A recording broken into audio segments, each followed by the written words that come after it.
What's that sound? It's For Amusement Only, the EM and Bingo Pinball Podcast. Welcome back to For Amusement Only. This is Nick Baldridge, freshly back from a vacation that involved a lot of pinball and was extremely special. I was invited, and it was a great honor to attend Wayne Neyens' 100th birthday party. And before the celebration began, I had the great privilege of visiting my friend Dennis Dodel and getting to play some of his games and see his game room and meet his wife, along with Jay Stafford from the IPDB, whom I've corresponded with for a few years now. And both Dennis and Jay have email interviews on the podcast of previous episodes. And it was great to be able to see them and Dennis's friend John again and get to hang out for a little while.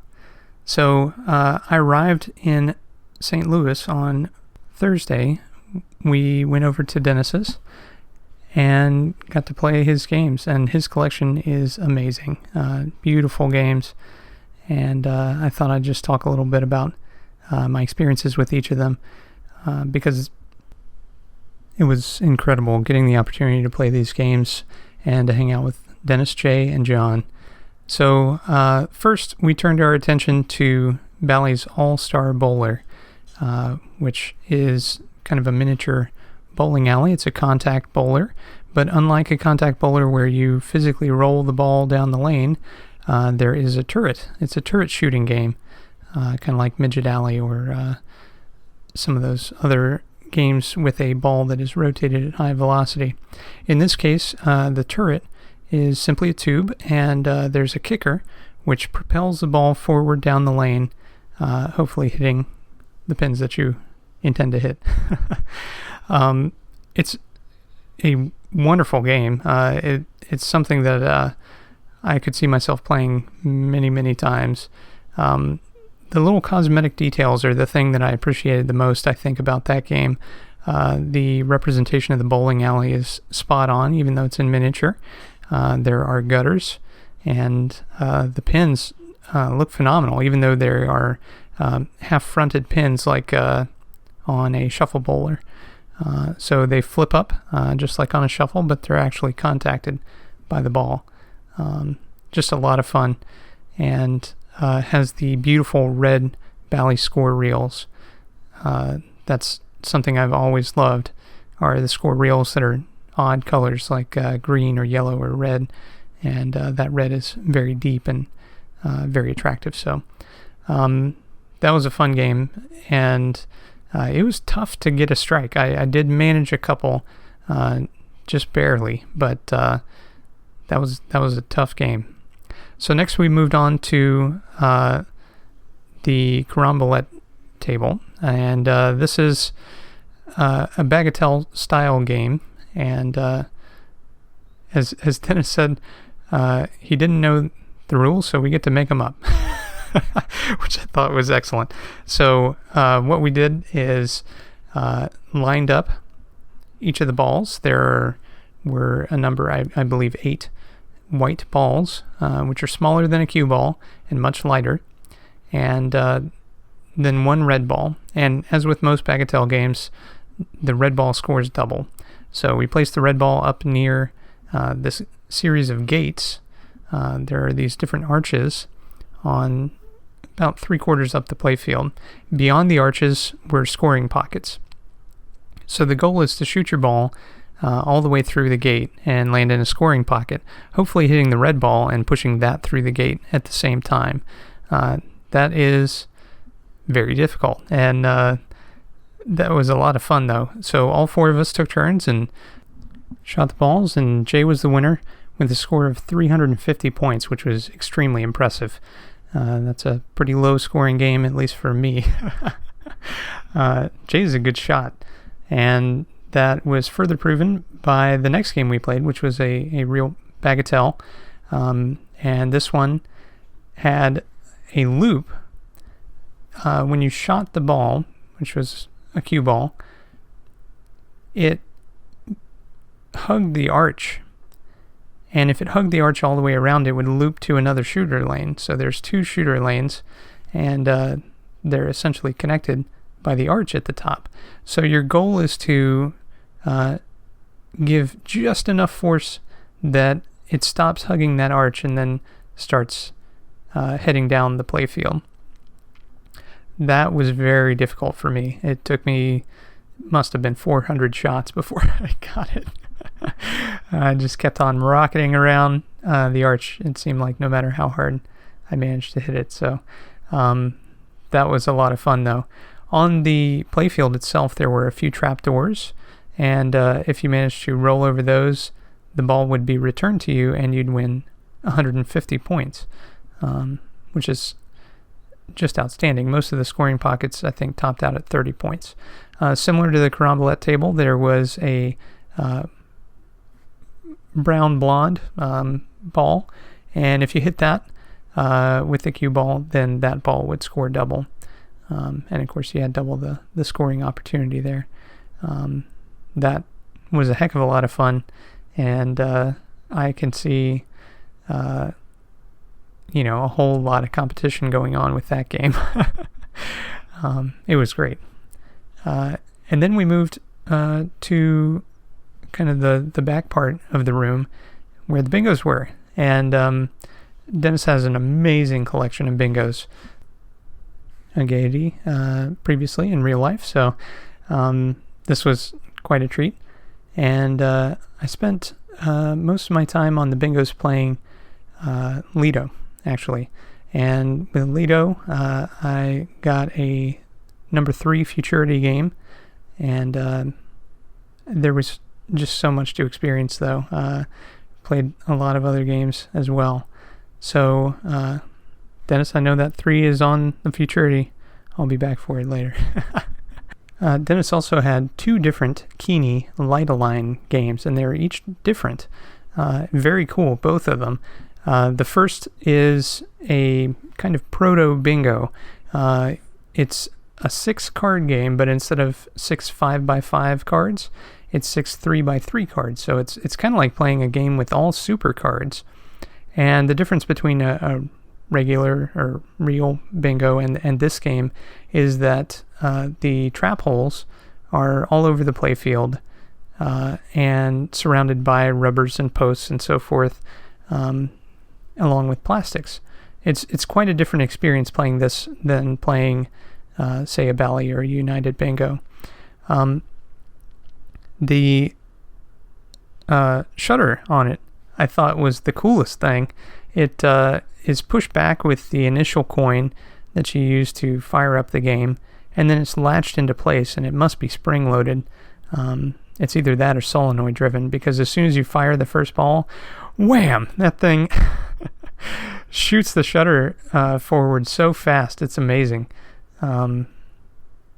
It really makes me wonder why they designed that mechanism that way, because I feel like that would wear out relatively easily. But anyway, it was going strong while I was there, that's for sure. So I did manage to get a couple small hits, and then one pretty big hit on that. If you light up the letters A through F, which happen to be all the center numbers or positions on each of the cards, then you get a massive number of replays. So I did manage to do that on my last game, and then said, well, that's good. I got to play a Bally crossword, so I've never played crosswords nor spelling bee, and Dennis happened to have a crossword set up, and that game is very fun, but boy, it is difficult.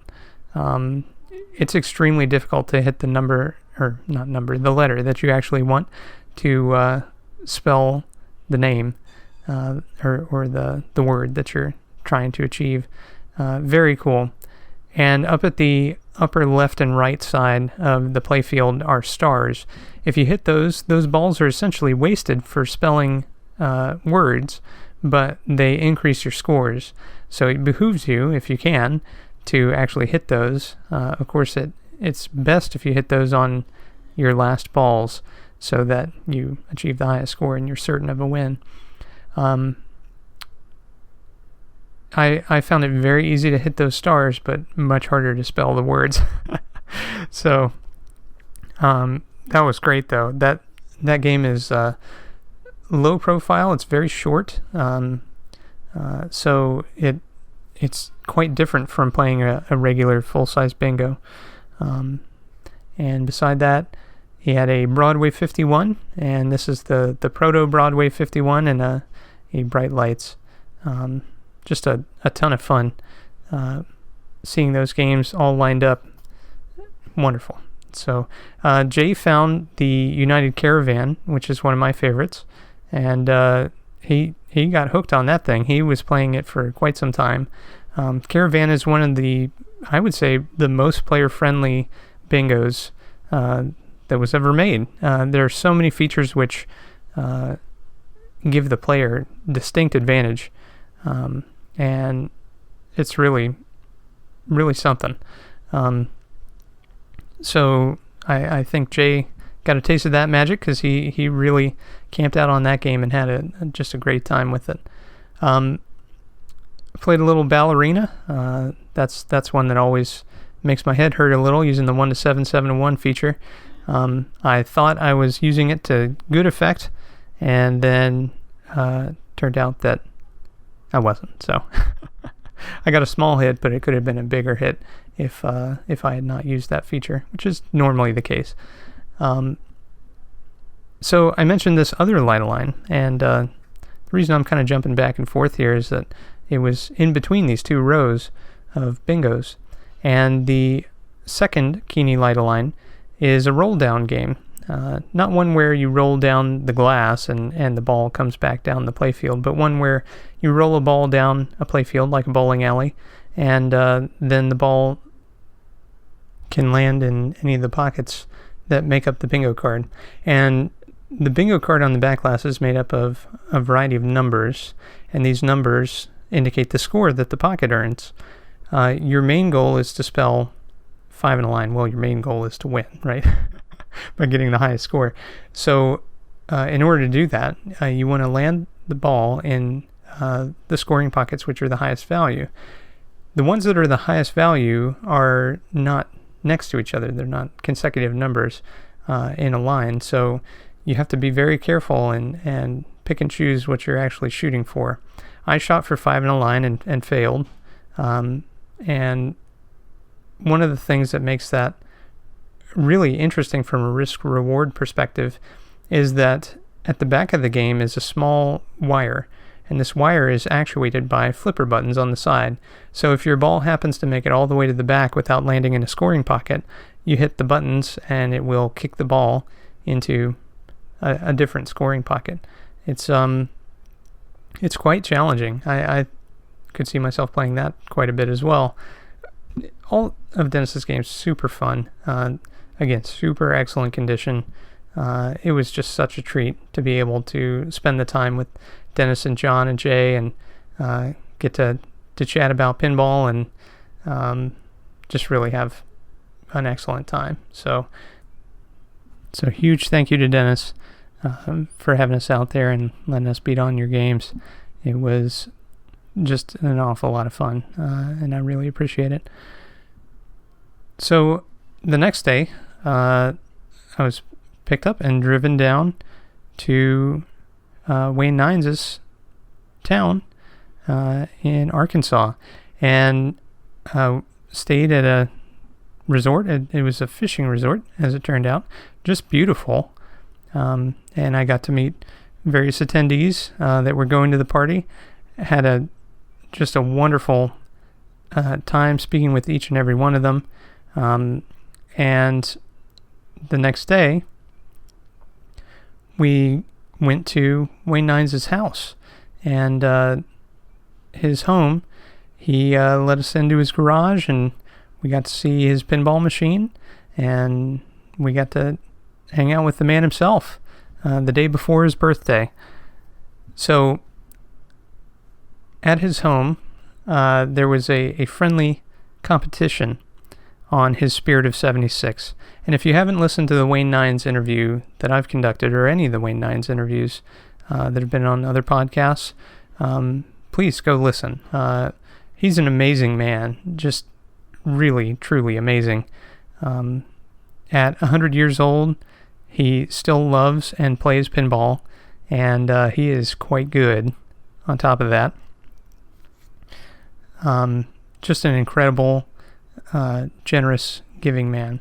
There was a friendly competition, as I mentioned, and the top 3 players got to play a game of pinball with Wayne Neyens.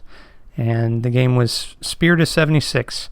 This is his famous machine that he was awarded by Gottlieb for correctly guessing that the production was going to be north of 10,000 units. Just incredible. And the machine was in amazing condition, and it was a real blast to play. So I managed to finish as part of the top 3 and got to play a round of pinball with Wayne Neyens. You should have seen the smile on my face. It's still plastered there right now, I think. But he was just incredible, and I did not win by far in the 4-player game that followed, but Wayne almost doubled my score, or over doubled my score. Just incredible. At 100 years old, he is still just sharp as a tack. He's amazing. So some other things that were very special, along with the attendees that I mentioned that I got to speak with and talk to about the various projects that I've been doing, and their outpouring of support was extremely gratifying. I wasn't there to talk about bingos, but I was asked about them several times, and that made me feel good. So I appreciate everybody taking the time to ask about the little things that I'm doing. But I got to see Wayne's toolbox from his Gottlieb days. He still has it, still has his tools in there, and he had EM tools that I've never seen before. These are things which I definitely need in my toolkit, and thinking about them, they're very practical. I've never seen them before, so they're obviously not in common use today, but there's something that I think would be extremely useful. There's a few things.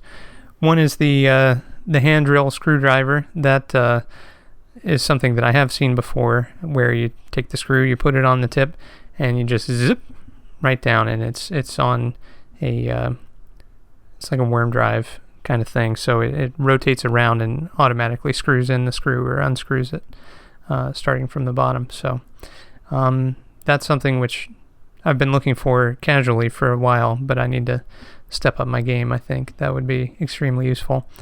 The next one was what Wayne called a budger, which I had never heard of before, but it's essentially just this metal tool that goes around your hand, and you use it to push the wire bundle out of the way and lift up the lacing so that you can fit in 1 or 2 more wires if you've left them out or need to lace in some more.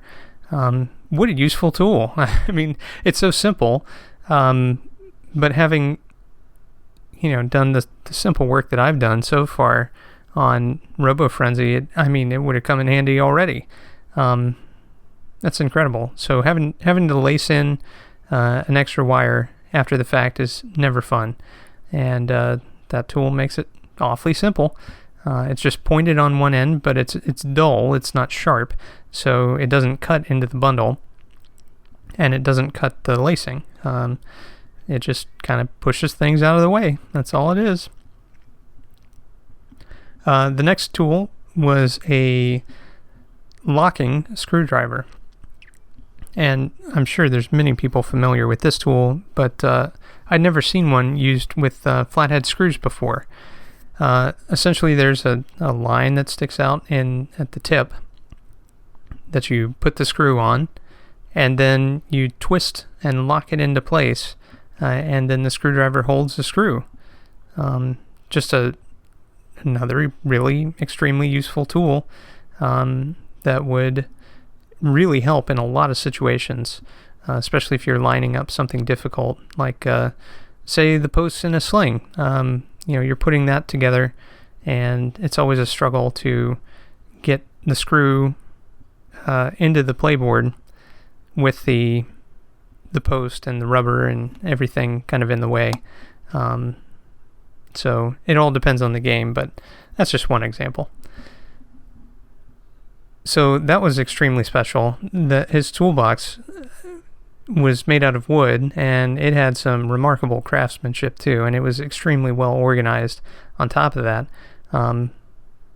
Wayne strikes me as a person who really pays attention to details, and that comes across in his games. Also, at the get-together there was the latest issue of Pinball Magazine in draft form that was there for Wayne's birthday party. So, Jonathan, if you're listening, that made it, and everyone was looking at it and remarking about what a great publication it was, and what a great article you'd put together. And by article, I mean book on Wayne's career. So I'm looking forward to purchasing my copy as soon as they're available. As part of the celebration, I mentioned speaking with some of the folks that were there, and one of Wayne's daughters worked in the factory, as well as another attendee, and I got to pick their brain a little bit about working at Gottlieb, and she had mentioned her job and this other person's initial job were the same, and here's what they did. They took a washer, and they took a screw, and they put the screw in the washer, and then they put that on a tray. That's it. And they just did it, as quickly as they could, and filled up those trays, and then the trays were taken to the assembly line where they were used to assemble the game. And the thing that's fascinating about that for me is not the fact that that job existed, but the fact that that little thing saved so much time and effort on the assembly line that it was worthwhile for Gottlieb to pay people to do just that one simple thing. Just incredible to think about all the math that went into figuring that out. The other attendee worked at Gottlieb and started off in that area, and then eventually moved into the unit department. And the unit department would put together things like score reels or roto targets, just making the raw assemblies, and then they were taken to the assembly line and screwed to the playboards and then soldered into place. Just again, a really cool snapshot of how the factory actually ran. That's something that I've always been interested in, but increasingly so now. So, at Wayne's party, he received several different gifts. He received a stretch canvas version of the Challenger patent. That is a game that he has famously talked about, the head-to-head game where the playfield tilts as you're playing. I played that at the Pinball Hall of Fame in Las Vegas, and I thought that was a heck of a lot of fun to play. Of course, it was not well received at the time, and I think that what informs the stories about it. He also received a Spirit of 76 clock, which was placed in the center of the table, right beside his Spirit of 76 game. And I'm going to remark again on how beautiful that Spirit of 76 was. It's unlikely I'll see another of its like, and certainly there is none other than Wayne's own copy. Just amazing. I haven't mentioned his high score on it. He kept track of the high scores of, I believe, the top 5 people, and he was number 1, of course, with 194,000, and his game was set up fast and mean, so it would have taken quite some time to get to that score. He's an amazing player. I really had a lot of fun watching him play. So that day wound down after the little tournament that we had, and then the next day was his actual birthday, his 100th birthday. And the party was at the resort that I was staying at, and that was a very special event. He was presented with a trophy or a present for his 100th birthday, and this present was made up of Bally search discs and spotting discs.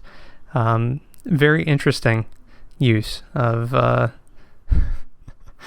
different companies' parts, and they said they use that because Wayne has always been fascinated by the circuitry in bingos. So Wayne's question was, are there any Gottlieb parts on this thing? And they said no Gottliebs were harmed in the making of this trophy. So they said there were a few parts, though, and they were a few of the screws that held on the coil stops on the score reel. So the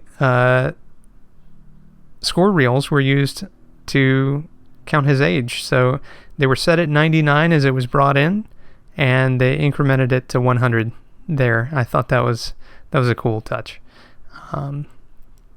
So that was very neat. And he was from the Arkansas House of Representatives, which read as follows: Citation, Wayne Neyens. Whereas Mr. Wayne Neyens, who now resides in Mountain Home, Arkansas, and was born on July 29th, 1918, in Mason City, Iowa, will be celebrating the remarkable milestone of his 100th birthday, and whereas Mr. Wayne Neyens has lived a life full of treasured memories and is a wealth of wisdom and experience, having witnessed innumerable momentous events in history, and whereas Mr. Wayne Neyens has experienced great advancements that were unimaginable at the time of his birth in 1918, and his life represents an important part of the American story, and whereas Mr. Wayne Neyens, a pinball icon and member of the Pinball Hall of Fame, is donating his most popular machine, the Spirit of 76, which celebrates the 200th birthday of the United States, to the Pacific Pinball Museum and receiving their Lifetime Achievement Award, and whereas Mr. Wayne Neyens is blessed with a loving family, including daughters Patricia Neyens Cornish and Phyllis Neyens, son Andrew Neyens, 5 grandchildren, and 10 great-grandchildren so far, and whereas the House of Representatives of the 91st General Assembly of the State of Arkansas takes great pride in recognizing Mr. Wayne Neyens on the occasion of his 100th birthday and wishes him many more happy years as a centenarian. Now, therefore, pursuant to the motion of Representative Nelda Speaks, the Arkansas House of Representatives directs that this citation be presented on the 29th day of July, 2018. Just a very special event. And as it mentioned, his Spirit of 76 is being donated to the Pacific Pinball Museum. I've spoken about the Pacific Pinball Museum before when I had an interview with Gordon Hassey, and Gordon had generously donated his collection to the Pacific Pinball Museum, and this is going to reside there as well. And I can think of no better place for the Spirit of 76 to reside than in the collection curated by pinball people at the Pacific Pinball Museum.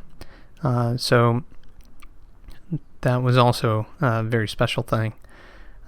So a big thank you to Wayne Neyens, and happy birthday, Wayne, on your 100th birthday. It was truly an honor and a pleasure to be there and to help you celebrate and to wish you well. And I most certainly do wish you well.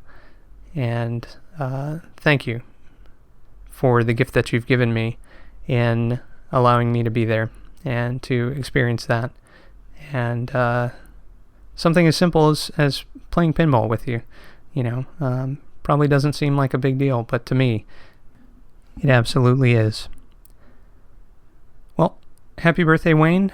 Thank you to everybody who made that trip possible and spoke with me at Wayne's party and get together. And I really had a lot of fun on this trip.